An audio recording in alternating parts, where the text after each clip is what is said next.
Capítulo 41. De la palabra nefesh, alma o espíritu vital. La palabra nefesh, alma, es un homónimo con que se expresa la cualidad común a todos los seres vivientes y sensientes. Denota también la sangre, como cuando se dice, no comerás la vitalidad, la sangre, con la carne de Ut. 12:23. Significa, asimismo, la razón, en cuanto característica propia del hombre. Lo que del hombre queda después de la muerte, y, en fin, la voluntad. Cuando nefesh se usa refiriéndose a Dios, tiene el significado de voluntad, como en el pasaje ya mencionado del 1 Samuel, y, 35, y yo me suscitaré un sacerdote fiel que haga conforme a mi corazón y a mi alma. En igual sentido entendemos la frase, y su voluntad de angustiar a Israel cesó Jue. 10:16. Jonatán, hijo de Uzziel, en el Targum de los profetas, no tradujo este párrafo, porque entendió que la palabra nafshi tenía la primera acepción de alma, y como viera que atribuía a Dios una idea de sensación, se abstuvo de traducirlo. Capítulo 42. De la palabra hay, viviente y sus acepciones. Hay significa un organismo que se desarrolla y está dotado de sensibilidad. Todo lo que se mueve y vive. Génesis 9:3. Indica también la convalescencia de una grave enfermedad. Y se vivificó, es decir, se curó, de su enfermedad Isa. 38:9. El término hay se ha empleado hablando de la adquisición de sabiduría, como cuando se dice, y así ellos serán vida para tu alma. Prof. 3:22. Conforme a esta metáfora, se llama vida a los principios verdaderos, y muerte a los falsos y corrompidos. De tal suerte, el Todopoderoso dice, he aquí yo he puesto delante de ti en este día la vida y el bien, y la muerte y el mal. de Ut. 30:15, significando que el bien y la vida son idénticos así como la muerte y el mal. A causa del uso frecuente de esta figura en el lenguaje, dicen los sabios al justo, se le llama viviente, aún después de muerto, y a los perversos se le llama muertos aún en vida. Talm Balbiberajot, 78. Reparad bien en esto. Capítulo 43. Del sentido oculto de la palabra kanaf, ala. El sentido original de kanaf es el ala de una criatura viviente, como en aquello de toda ave alada que vuela en el aire de Ut. 4:17. Luego se aplicó figuradamente a las puntas de los vestidos, y se usó también para indicar los confines habitados de la tierra, y los lugares más apartados de donde residimos. Hemos oído canciones, de los últimos, confines, alas, de uno a tierra. Isa. 24:16. En su libro sobre las raíces de la lengua hebrea, Ibn Gana dice que kenaf se usa en el sentido de esconder u ocultar, analógicamente a la palabra árabe. Kanaftu al-Chayan, yo he escondido algo. Con tal sentido, pienso que se aplica figuradamente a Dios y a los ángeles, que no son corpóreos, como explicaré. Sin duda habrás reparado en las palabras de Isaías 6:2. Y encima de él estaban serafines. Cada uno tenía 6 alas, con 2 cubrían sus rostros, y con 2 sus pies, y con 2 volaban. Cuyo sentido es, oculta y secreta es la causa de la existencia del ángel, según se indica por el cubrimiento del rostro. Las cosas que el ángel produce, significadas en sus pies, ya esclarecí antes el sentido figurado de regel, pie o causa, son igualmente ocultas, porque las acciones de las inteligencias permanecen invisibles, y sus caminos son inescrutables, como no sea tras largo estudio, y ello a causa de 2 razones: la una dimanante de nuestras facultades, porque la percepción es imperfecta, y la otra aneja a la condición del ángel, pues, que los ideales, son difíciles de comprender cabalmente. Y en cuanto a la última frase, y con otras 2 alas volaba, ya explicaré en un capítulo especial, 49, la razón de que se haya atribuido este movimiento a los ángeles. Capítulo 44. De la palabra Ain, ojo. Es la palabra Ain un homónimo que significa manantial o fuente. Como cuando se dice, y hallóla el ángel junto a un ojo de agua en el desierto. Génesis 16:7. Denota luego el órgano de percepción visual, y también significa providencia. En este último sentido debe entenderse cuando se aplica a Dios. Los ojos del Señor tu Dios, es decir, la providencia, están siempre sobre ti. Deut. 11:12. Sus ojos contemplan. Salmos 11:4, significándose la percepción del pensamiento, no la de los sentidos, porque toda sensación es un estado pasible, y Dios es activo, según explicaremos más adelante. Capítulo 45. Del verbo shama, oír. Shama u oír, quiere decir percibir el sonido, y también atender o obedecer órdenes. Significa, asimismo, saber o entender, como cuando se dice una nación cuya lengua no oirás. Deut. 28:49, es decir, cuyo idioma no comprenderás. Cuando se emplea el verbo oír refiriéndose a Dios, y se ve que conforme a la interpretación literal del lugar, la palabra tiene su primera acepción, debe tomarse en el sentido de percibir. Y el Señor lo oyó. Num. 11:1.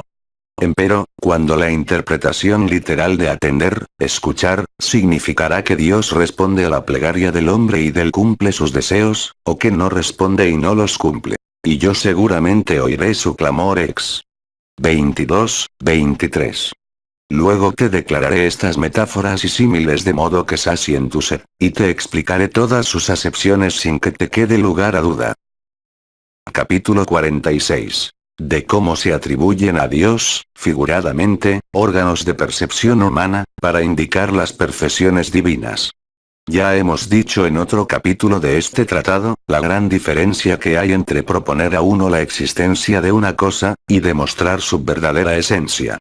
Podemos dar a otros la simple noticia de la existencia de un objeto, señalando sus accidentes, sus acciones e incluso sus remotísimas relaciones con otras cosas. Si, por ejemplo, intentas describir a un rey de cierto país, ante uno de sus súbditos que no lo conoce, puedes valerte de muchas maneras para dárselo a conocer. Dirás, ora que es una persona que habitó en cierto palacio de una comarca del país, ora que es el que mandó construir aquella muralla o aquel puente, o atribuyéndole otros muchos actos por el estilo que puedan referirse al rey. Todavía cabe demostrar más directamente su existencia. Si te preguntaran si hay rey en tal o cual país, y te pidieran la prueba de su existencia, podrías replicar: he aquí un banquero, hombre flaco y pequeño, que está ante sus montones de monedas de oro. Y he aquí también un mendigo fuerte y alto que en vano le pide una limosna, por el valor del peso de un grano de algarroba. Y el avaro rechaza al mendigo a empujones y con palabras. Si el mendigo no temiera al rey, sin duda habría matado al banquero, lo quitara de en medio y arramblara con cuanto dinero pudiese. He aquí una prueba de que hay algún príncipe que gobierna en el país, cuya existencia se demuestra por el buen orden de los negocios, a causa de que todos respetan al rey y temen sus castigos. Así acaece con la información que las gentes vulgares obtienen acerca del Creador en los libros proféticos y en la ley, los cuales se valen de símiles y parecidos de los cuerpos materiales, para declarar que Dios existe. Y emplean imágenes y figuras de movimientos, para indicar que Dios vive, porque el vulgo de los hombres estima que solo las cosas corporales son plena, verdadera e, indudablemente existentes. Así también, el hombre común identifica el movimiento con la vida. No es viviente el ser que no se puede mover a voluntad, aunque en realidad el movimiento no sirva para definir la vida y sea solo un accidente que con ella se relaciona. Mejor conocemos las percepciones sensitivas, singularmente el oído y la vista. No sabemos que haya otro modo de comunicación entre alma y alma de las personas que el lenguaje, el sonido que producen los labios y la lengua de los demás órganos del discurso. Por eso, cuando los profetas quieren informarnos de que Dios tiene una manera de conocimiento de las cosas, o que se han puesto en comunicación con Él, nos hablan de que ven y oyen a Dios, y de que Él les ve y les oye. Y se pinta a Dios como artífice que trabaja, porque nosotros no conocemos otro modo de producir que mediante el contacto directo con las cosas. Y se dice que Dios tiene alma, en el sentido de que es viviente, porque nosotros tenemos por cierto que todos los seres vivientes son animados. Aunque, como hemos visto, el término alma es homónimo. De igual manera, puesto que nosotros nos valemos de los órganos corporales para llevar a cabo toda esa serie de actos, atribuimos en metáfora a Dios órganos de locomoción como los pies, y de audición, visión y olfacción, como el oído y el ojo y la nariz, y órganos de elocución, como la lengua, la boca y el sonido, y órganos de ejecución, como la mano y los dedos. En suma, atribúyense todos esos órganos corporales a Dios, que está más allá de todo lo imperfecto, para indicar que Él lleva a cabo ciertos actos, los cuales le suponemos, y a fin de expresar que posee ciertas perfecciones diferentes de los actos mismos. Alúdese a órganos de locomoción en los escritos proféticos para manifestar la vida de Dios. Órganos de sensación, para revelar que percibe. Órganos de tacto y ejecución para indicar que obra. Órganos de discurso, para declarar la inspiración divina de los profetas, según se explicará luego. Y todas estas indicaciones buscan solamente despertar en nuestro pensamiento la idea de que existe un ser viviente, que hizo todas las cosas y posee el conocimiento de todo lo que hizo.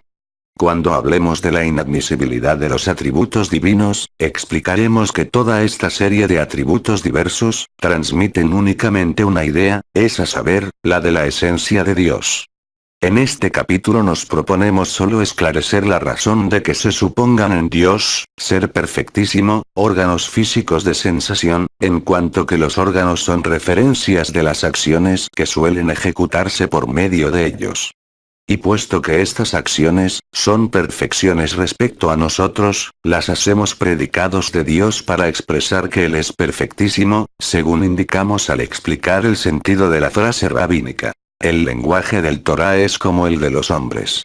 También en el Talmud y en el Midrashim aparecen frases por el estilo a las contenidas en las profecías, mas los sabios no ignoraban su carácter metafórico, ni tenían el menor temor de que pudieran ser mal interpretadas. Todas estas expresiones habían de ser entendidas como metáforas, de que se vayan para comunicar al entendimiento humano la noción de la existencia de Dios. Nuestros sabios han declarado de manera clara y precisa que, si bien hablaban de órganos y actos de Dios, estaban lejos de creer en su corporeidad. Los profetas cuando se valían de formas y figuras que percibían en la visión profética, formas y figuras propias de seres creados, comparaban la criatura al Creador por decirlo con las palabras de nuestros doctores. Empero, si a pesar de estas aclaraciones, alguien, por pura malicia, se diera a pensar mal de ellos y sacarles faltas, sin entender ni comprender sus métodos, no por ello resultaría daño ni ofensa para nuestros sabios, que están por encima de la vulgar maledicencia. Capítulo 47. De por qué se atribuye a Dios el oído, la vista y el olfato y no el gusto y el tacto, el pensamiento, y no la imaginación. Ya hemos dicho en diversos lugares que los libros proféticos nunca aplican a Dios lo que los hombres consideran corrientemente como defecto, o lo que en su imaginación no pueda aliarse con la idea del Todopoderoso, siquiera no haya diferencia entre unos y otros de los términos que como metáfora se usan para referirse a Dios. Ahora vamos a ver la razón de que se le atribuyan los sentidos del oído, la vista y el olfato, y no los del gusto y tacto, aun cuando en realidad Dios esté mucho más allá del uso de todos los 5 sentidos. En las escrituras sagradas, leemos, y Dios vio Génesis 6, 5. Y Dios oyó Num 11, 1. Y Dios olió Génesis 8, 21. Pero en ningún lugar se lee que Dios gustara o tocara. A nuestro parecer, la razón de ello ha de ser hallada en la idea a que los hombres se aferran de que Dios no se pone en contacto con algún cuerpo de la misma manera que un cuerpo con otro, pues que Él no es siquiera visible. Y mientras que el tacto y el gusto solo actúan cuando se ponen en contacto íntimo con el objeto de sensación, la vista, el oído y el olfato perciben objetos distantes. Y así, nuestros sabios, entre otras advertencias nos exhortan diciendo: sabe lo que hay más allá de ti, un ojo que ve y un oído que oye. Mishnah Avot 2, 1. Estrictamente hablando, todas las sensaciones son de igual categoría, y el mismo argumento que se emplea para negar que exista en Dios el tacto y el gusto, pudiera aplicarse a la vista, el oído y el olfato, pues que todas ellas son percepciones materiales e impresiones sujetas a mudanza. No hay más diferencia, sino que vulgarmente creemos que las primeras son deficientes, y las últimas perfectas. Por las mismas razones, no se emplea nunca la imaginación en las figuras y metáforas con que se habla de Dios, y en cambio, se le atribuye pensamiento y razón, como cuando se dice, los pensamientos que el Señor concibió. Ger. 49:20. Todo lo cual es conforme al lenguaje del hombre, el cual atribuye a Dios lo que considera ser una perfección, y no lo que parece en defecto. Empero en verdad, no se le puede aplicar ningún atributo que implique aumento de su esencia, según se probará luego. Capítulo 48. De cómo vierte Onkelos las palabras ver y oír aplicadas a Dios. Cuando quiera que se atribuye en el Pentateuco la acción de oír a Dios, Onkelos, el prosélito, la traduce, no ya literalmente, sino por una paráfrasis que exprese cierto discurso relacionado con Dios, y dice, ora que él lo percibió, ora que lo aceptó o no lo aceptó, tratándose de súplicas y plegarias. Onkelos sigue este sistema sin excepción alguna, en su traducción del Pentateuco. Empero, vierte el verbo verra de manera por demás notable, sin que yo acierte a discernir el principio o método en que se inspira. Unas veces, traduce literalmente, y Dios vio. En otros lugares, se vale del circunloquio y se reveló delante de Dios. El uso que Onkelos hace de la frase Baasa Adonai es prueba suficiente de que Asa es homónimo en lengua caldea, y que a un tiempo significa percepción mental y sensación visual. Mas, cuando examino las diversas interpretaciones del texto de Onkelos, ya las que vi por mis propios ojos, ya las que escuché cuando estudiaba, hallo que siempre que el término ver hace referencia a algún desafuero, injuria o violencia, se emplea la paráfrasis y se manifestó delante del Señor. Hay sin embargo 3 pasajes en los que aparece literalmente traducido al verbo ver, en las diversas copias del Targum, cuando yo esperaba hallar la paráfrasis y se manifestó delante del Señor.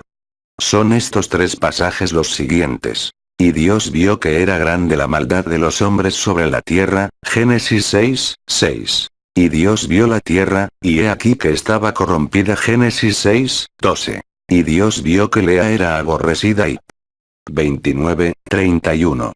Paréceme que debe haber error en estos pasajes, que se habrá deslizado en las copias del Targum, pues que no poseemos el manuscrito original de Onkelos. Pero si se examinaran cuidadosamente los diversos ejemplares y se hallara que los pasajes coinciden, declaro que no acierto a explicarme lo que Onkelos quiso decir. Capítulo 49. Del lenguaje figurado aplicado a los ángeles. Los ángeles son también incorpóreos, inteligencias sin materia y, no obstante, criaturas de Dios, según se explicará luego. En el Bereshit Rabba, sobre el Génesis 3:24, se lee la siguiente observación de nuestros doctores. Llámase al ángel la llama de la espada que se revuelve en todos sentidos. El atributo que se revuelve en todos sentidos se añade a causa de que la forma de los ángeles cambia, pues unas veces se aparecen como varones, y otras como hembras. Ya como espíritus, ya como ángeles.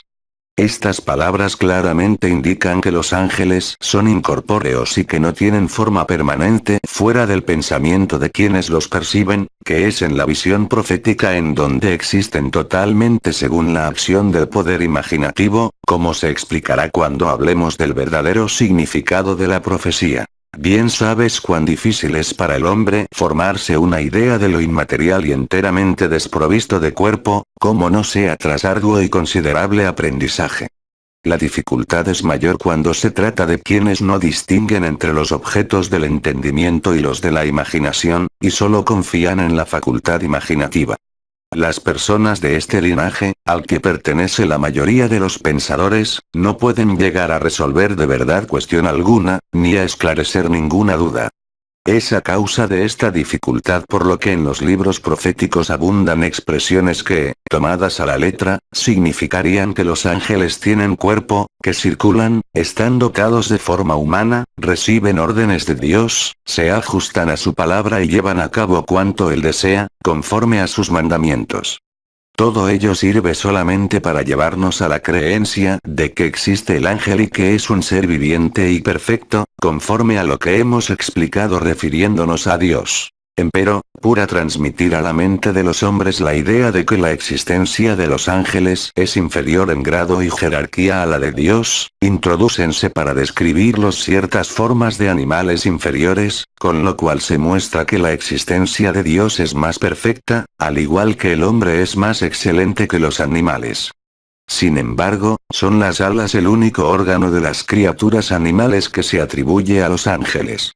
Ha sido elegido el vuelo como símbolo para representar la vida angélica, porque es el más perfecto y sublime modo de movimiento de los brutos de la creación. Hay aún otras razones. El ave, en su vuelo, se hace a veces visible, y se retira a veces de nuestra vista. Aproxímese ahora, y aléjase luego, circunstancias que pueden ser exactamente referidas a la idea de los ángeles, como se explicará más adelante.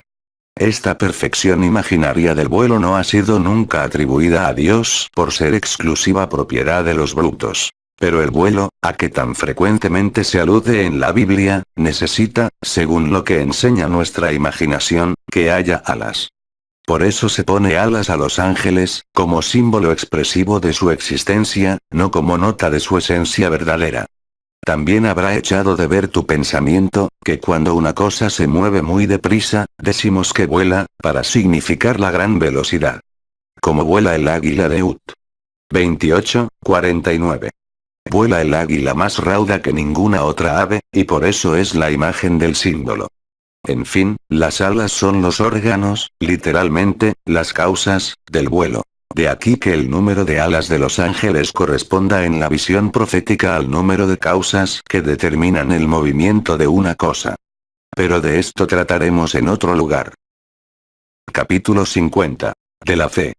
Graba bien en tu pensamiento, mientras lees el presente tratado, que yo no entiendo por fe la mera declaración que pronuncian los labios, sino algo que aprehende el alma, una convicción de que un objeto o creencia es exactamente tal como el alma lo ha aprehendido.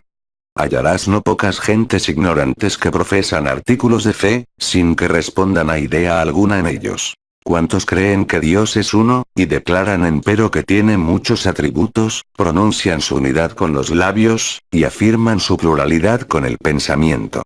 Así la doctrina de los cristianos, que dicen que Dios es uno y trino, y que los tres son uno.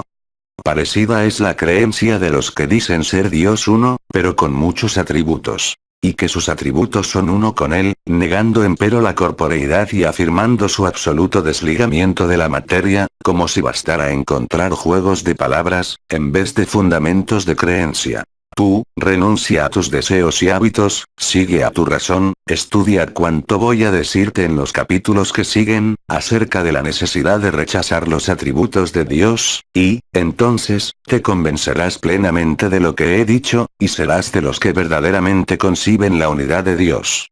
No como aquellos que la proclaman con los labios y la niegan con el pensamiento, de los cuales se ha dicho. Cerca estás tú de su boca, pero lejos de sus entrañas. Ger. 12:2. Capítulo 51. De los atributos, y de cómo no convienen a la esencia de Dios. Hay muchas cosas cuya existencia aparece evidente y manifiesta, y que no requerirían ser demostradas, si el hombre las hubiera dejado en su estado primitivo. Tales son el movimiento, la libertad del hombre, las propiedades naturales que perciben los sentidos, el calor del fuego, el frío del agua, y otras del mismo linaje.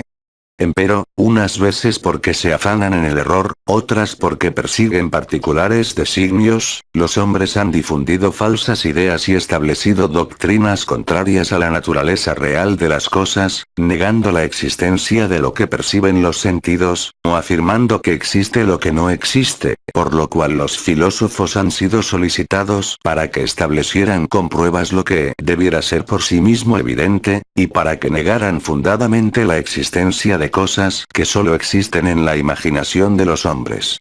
Así demostró Aristóteles la existencia del movimiento, porque había quien lo negaba, y refutó la realidad de los átomos, porque algunos la afirmaban. Al mismo orden de argumentos corresponde la necesidad de rechazar la existencia de atributos esenciales, referentes a Dios. Porque es verdad por sí misma evidente que el atributo no es inherente al objeto al cual se adscribe, sino sobreañadido a su esencia, de donde se sigue que es accidente. Si el atributo denotara la esencia, totieneinal, del objeto, sería mera tautología, como si dijéramos que el hombre es el hombre, o simple explicación de un nombre, como en el hombre es el animal que habla.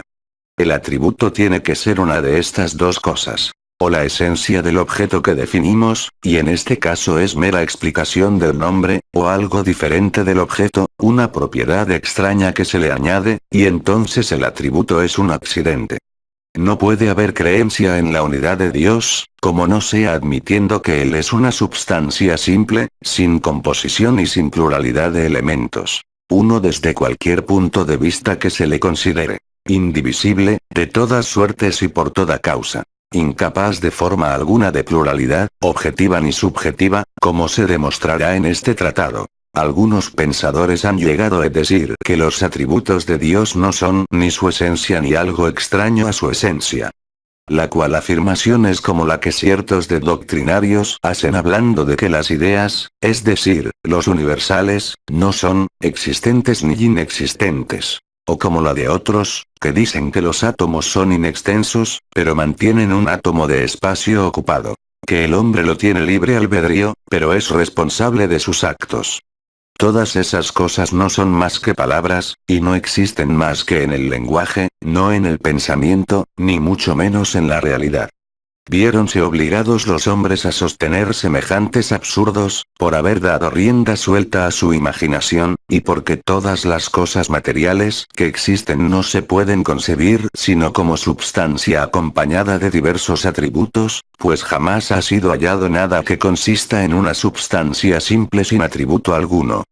Y dejándose llevar de tales imaginaciones, los hombres pensaron que Dios estaba también compuesto por varios y diversos elementos, es decir, de su esencia y de los atributos que se añaden a su esencia. Y, llevando hasta el fin esta comparación, creyeron algunos que Dios tenía cuerpo de hombre. Otros, abandonando tal teoría, negaron la corporeidad, pero siguieron conservando los atributos.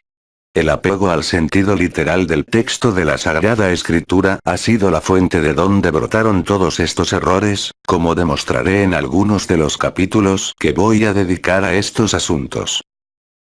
Capítulo 52. Las 5 especies de atributos. Toda definición de un objeto, mediante atributos afirmativos en los que se declare que un objeto es de tal o cual género, tendrá que ser hecha de una de las 5 maneras siguientes.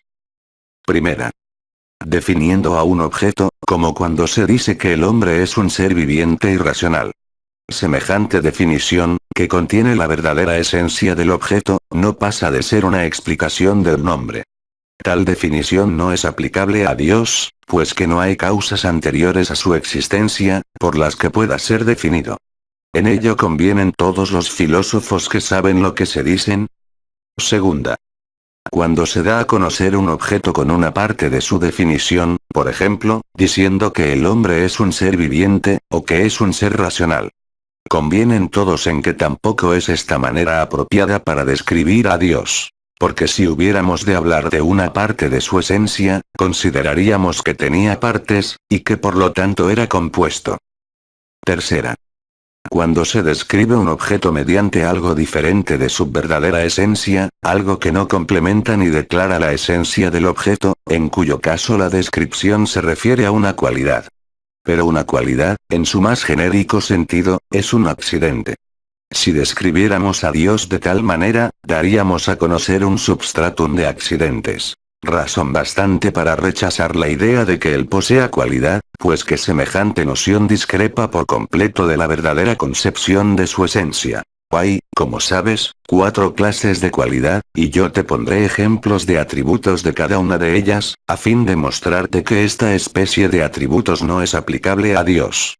A. Cuando se describe a un hombre por alguna de sus cualidades intelectuales o morales, o por las disposiciones que como ser animado le pertenecen, y así se dice de una persona que es carpintero, o que está enfermo o que es casto. B. Cuando se le describe por alguna cualidad física que posee, o por la ausencia de la misma, y así se dice que es sordo, o fuerte. C. Cuando se le describe por sus cualidades pasivas o afectivas, o por sus emociones, y así decimos que es apasionado, irritable, tímido o piadoso, sin entender que tales condiciones sean permanentes.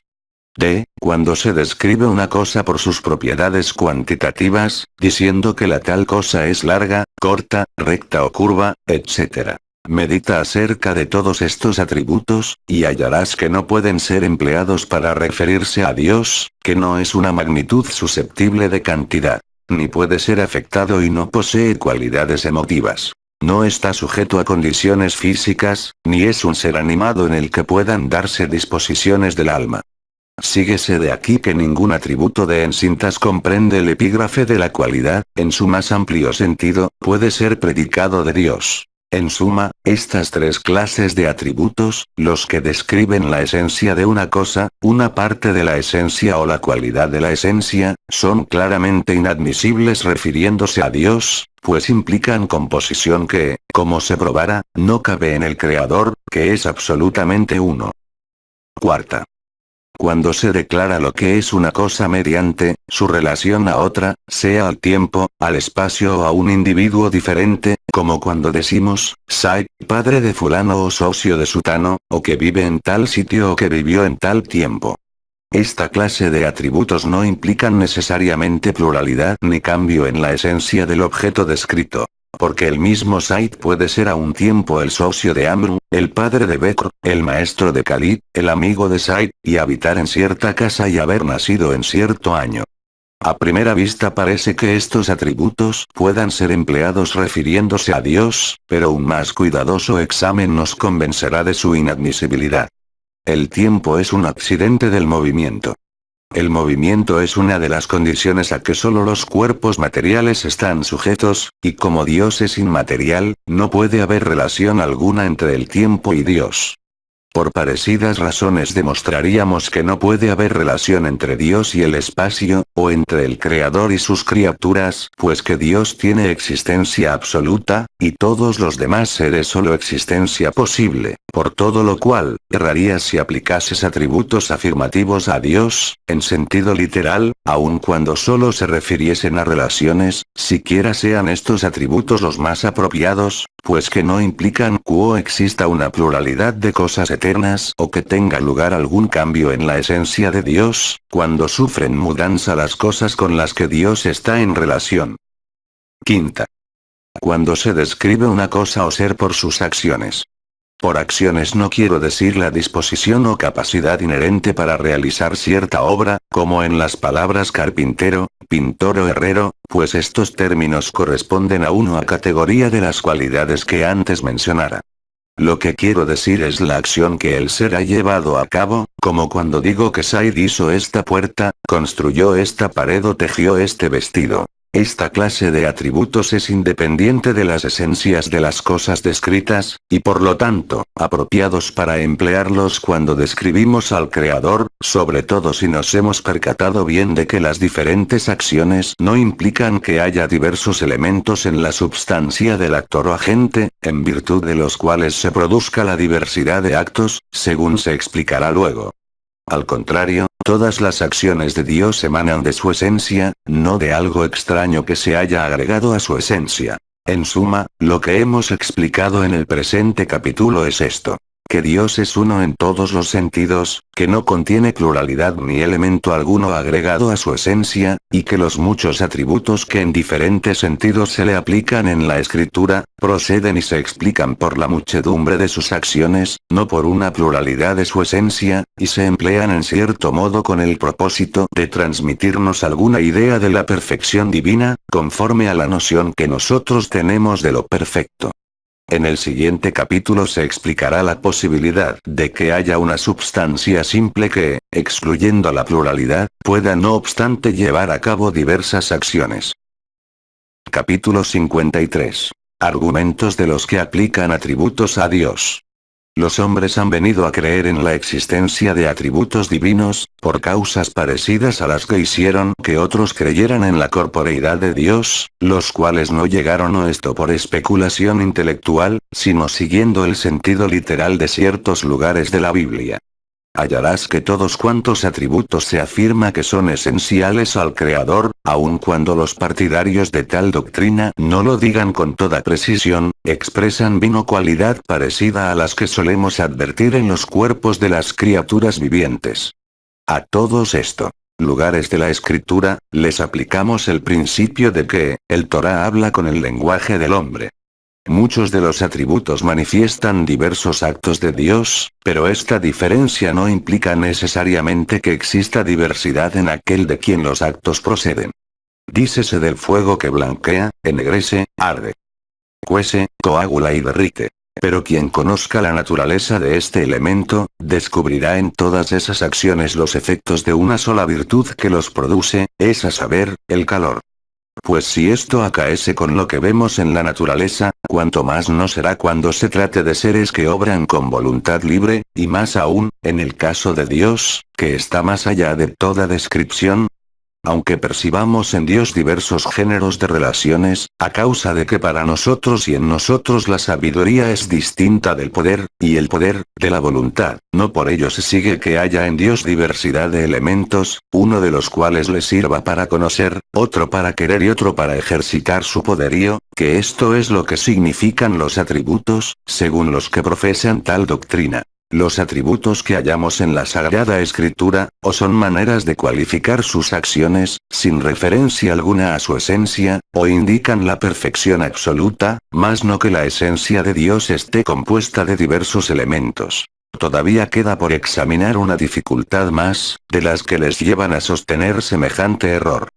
Los que afirman que existen atributos, no fundamentan su parecer en la variedad de acciones divinas, pues dicen con verdad que de una sola substancia pueden emanar diversos efectos. Convienen todos, aun cuando en otros discrepen, en 4 atributos esenciales de Dios, y piensan que han llegado al conocimiento de ellos por su propia razón, y no interpretando las palabras de los profetas: la vida, el poder, la sabiduría y la voluntad.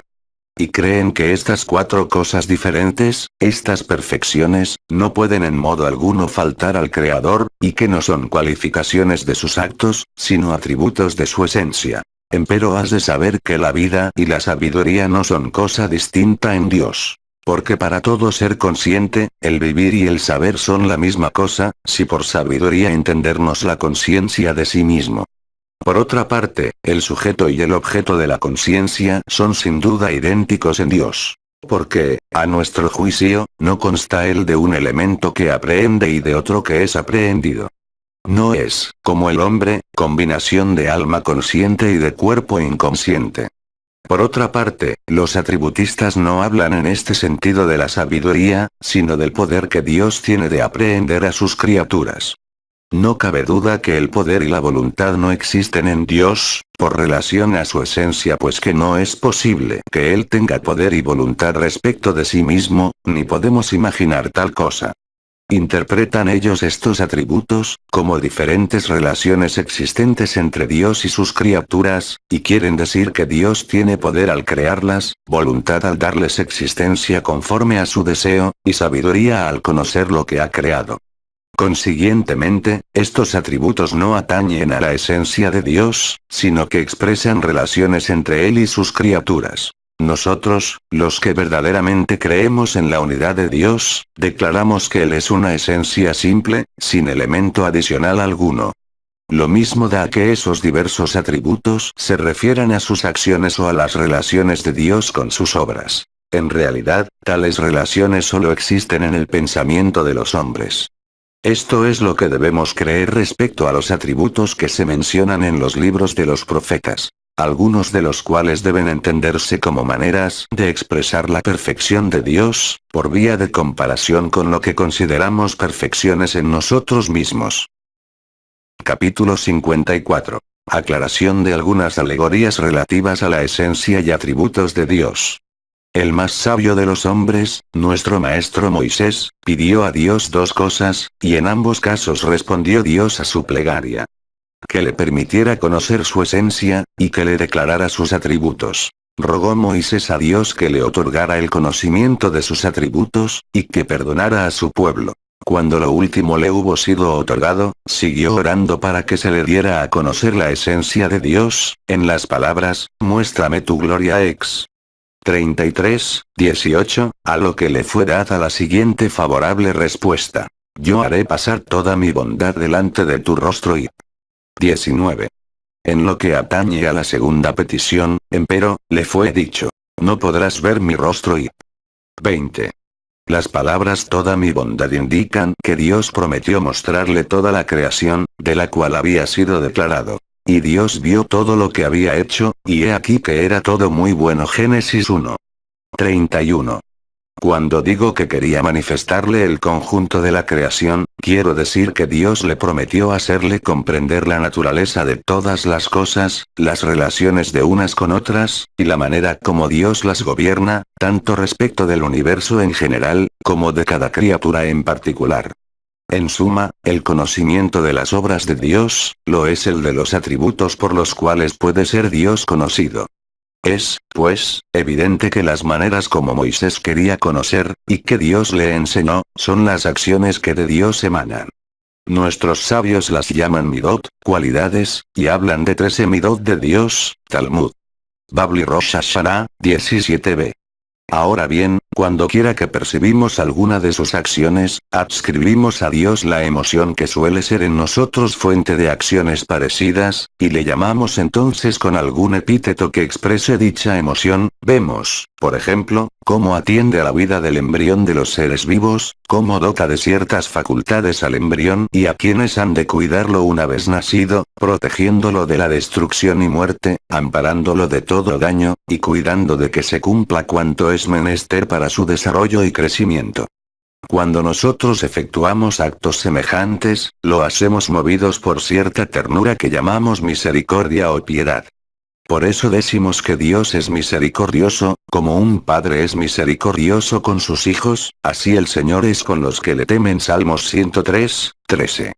Mas ello no implica que Dios ejecute actos similares a los del Padre, a impulsos de la piedad, y que sean el fruto de alguna impresión o mudanza que en Dios acaezca. Sus acciones para con la humanidad incluyen también grandes calamidades que arruinan a los individuos y determinan su muerte, o afectan a familias enteras, y aún a comarcas, esparciendo la desolación y aniquilando implacablemente generaciones. Acaecen, así, inundaciones, terremotos, tormentas asoladoras, invasiones de unos pueblos contra otros para destruirlos a espada y borrar hasta la memoria de ellos, y otros muchos males del mismo linaje. Nosotros perpetramos acciones parecidas impulsados de una gran cólera, de violento celo o de irrefrenado deseo de venganza. Por eso, cuando acaecen tales males, decimos que Dios está airado, y hablamos de su cólera y de su venganza. Pero, aunque los actos divinos se parezcan externamente a los que emanan de nuestras pasiones y disposiciones naturales, en realidad, no proceden de ninguna cosa sobreañadida a la esencia de Dios. El gobernador de un país, si es profeta, hará por conformarse a esos atributos. Cumplirá acciones de castigo moderadamente y conforme a justicia, y no a impulsos de la pasión. De vez en cuando debe ser misericordioso y gracioso con algunas personas, no solo movido por la ternura y compasión, sino premiando con justicia los merecimientos de cada cual. Igualmente impasible deberá ser cuando haya de manifestar ira o venganza, siquiera deban ser más frecuentes los actos de piedad y perdón y gracia, parando mientes en que todos los 13 midot, salvo uno, son atributos de clemencia. La suprema aspiración del hombre debiera ser semejarse a Dios cuanto fuera posible. Esto es, obrar parecidamente a como Dios obra, según lo expresaron nuestros sabios al explicar el versículo, seréis santos Lev. Exi 2. Él es clemente, así sed vosotros también clementes. Él es misericordioso, sed vosotros así también misericordiosos. El principal objeto de este capítulo ha sido mostrar que todos los atributos aplicados a Dios se refieren a sus obras y no implican que Dios posea cualidades de ningún género. Capítulo 55. ¿De qué no se puede atribuir a Dios corporeidad, pasibilidad, inexistencia o semejanza con las criaturas? En varios lugares de este tratado hemos declarado ya que debe excluirse hablando de Dios todo cuanto implique corporeidad o pasibilidad, pues que toda pasión implica mudanza, y el agente que la produce ha de ser diferente del objeto afectado. Y si Dios no es en manera alguna afectable, sería menester que obrase algún otro ser sobre él y le hiciera mudar. Igualmente, deben excluirse hablando de Dios todas las formas de inexistencia. No cabe imaginar que puede darse en él alguna perfección que esté presente en un momento y ausente en otro, pues que, entonces, en un instante dado Dios sería perfecto solamente en potencia. La potencialidad implica siempre inexistencia, y cuando alguna cosa ha de pasar de potencia a realidad o acto, precisa que haya en acto alguna otra cosa que efectúe la transición. De donde se sigue que todas las perfecciones deben existir de manera actual en Dios, y que no puede ser que alguna exista meramente en potencia. También debe negarse respecto de Dios toda semejanza con cualquiera de los seres creados. Este principio es universalmente aceptado, y aparece también en los libros de los profetas, cuando se dice, ¿a quién me compararéis? Isa. 40:25. Nadie hay como Dios. Ger. 10:6. En suma, precisa demostrar mediante pruebas que no se puede predicar de Dios nada que implique corporeidad, posibilidad, inexistencia, ni que haya en él algo potencial en un momento y real en otro, ni semejanza con criatura. Capítulo 56. De los atributos que suponen en Dios existencia, vida, poder, sabiduría y voluntad. Los que creen que están presentes en Dios los atributos esenciales de existencia, vida, poder, sabiduría y voluntad, han de saber que tales atributos no tienen el mismo sentido hablando de Dios que de nosotros, y que la diferencia no consiste solo en magnitud, o en grado de perfección, estabilidad y permanencia. No hay nada de común, en ningún sentido, entre los atributos que se predican de Dios y los que se refieren a nosotros, ni hay entre ellos otra afinidad que la de las palabras. Y siendo así, no es bien creer, a cuenta del uso que se hace de tales atributos, que en Dios haya algo sobreañadido a su esencia, a la manera como tales atributos se añaden a nuestra esencia. Esta cuestión es de grandísima importancia para los que la comprenden. No olvides y recuerda siempre esto, si quieres estar en condiciones de entender lo que me propongo aclarar más adelante.